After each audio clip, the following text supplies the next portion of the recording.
In 2017, May 2017, an 18-year-old neo-Nazi in Tampa, Florida, shot and killed two of his three roommates. When the police searched the apartment after that double homicide, they ended up also arresting, in addition to the shooter, they ended up arresting a third roommate, one who was not shot. Turns out that third roommate had been stockpiling a huge amount of homemade explosives in their shared garage. In a separate incident, a little more than a year earlier, March 2016, a 28-year-old woman was arrested for robbing 4 different convenience stores in Maryland while armed with a machete. Well, now get this. It all comes together. Turns out the machete wielder and the explosives hoarder then began a relationship while they were each serving time in separate prisons. Aw. Now, today, those 2 individuals were arrested again. Federal prosecutors allege that the 2 plotted to attack 5 electrical power substations around Baltimore, Maryland. Their plan was allegedly to knock out a ring of 5 specific electrical substations all in one day because they thought that would cause a cascading effect to, quote, completely destroy the whole city, meaning presumably they expected to knock Baltimore into a pre-electric light state of being and one that couldn't easily be repaired.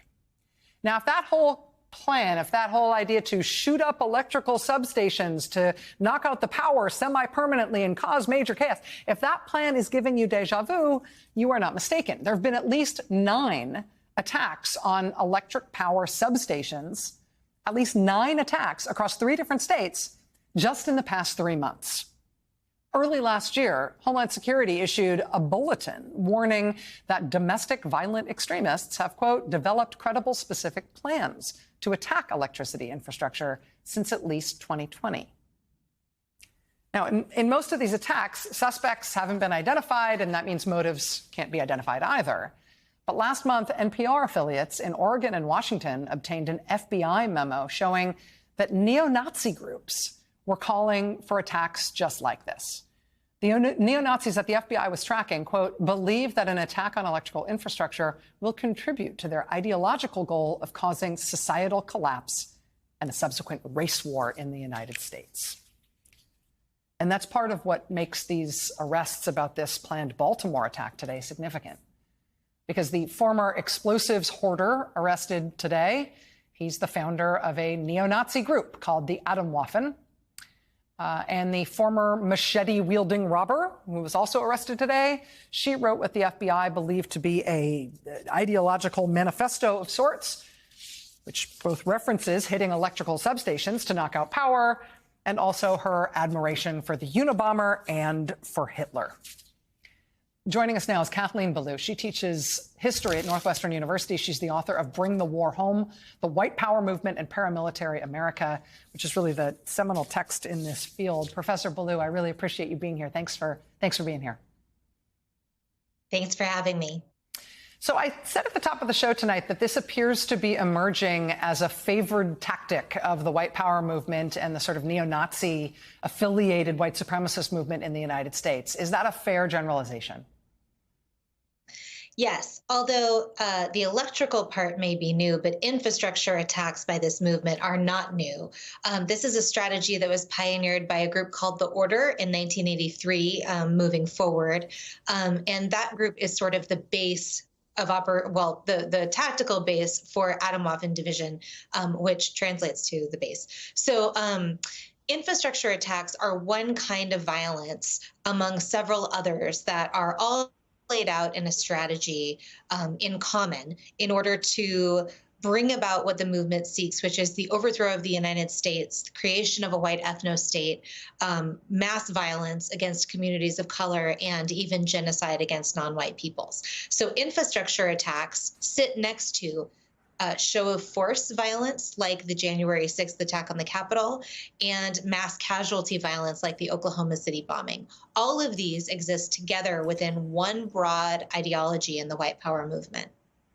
I've heard this described as accelerationist tactics, and I know that's an awkward word, but I wonder if you can sort of explain the thinking there, because I feel like there's a little bit of a leap of logic to it, which makes it not translate to non-expert sort of just news consumers about this. I mean, the idea is that you'd attack infrastructure, you'd cause people material pain, you'd cause chaos and upset, and then somehow there's a slippery slope that results in race war and white people taking over and genocide against non-white people. Like, why do they believe that infrastructure attacks and resulting chaos ultimately accelerate us to some race war future where they think they're going to win? So infrastructure attacks and mass casualty violence and show of power attacks are all meant to do the same thing in the ideology of this movement, which is laid out in books like the Turner Diaries and in movement ideological writings of other kinds.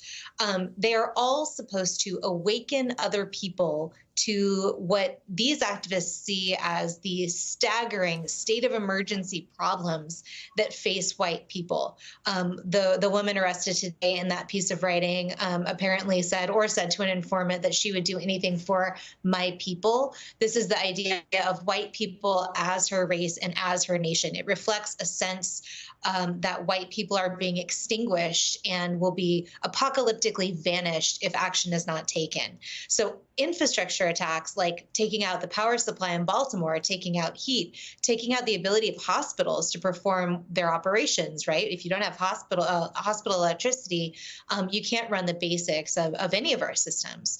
These are meant to make other white people awaken to these injustices as perceived by these activists so that everyone will rise up a little bit at a time against the broader, what they would call the system, which is the United States government. Absolute insanity and holding force on a significant sliver of the white power movement that you're describing, as you said, for at least the last 40 years. Kathleen Belew, Associate Professor of History at Northwestern, author of the seminal text, Bring the War Home, The White Power Movement in Paramilitary America. Professor Belew, thank you so much for your time tonight. Thanks for having me.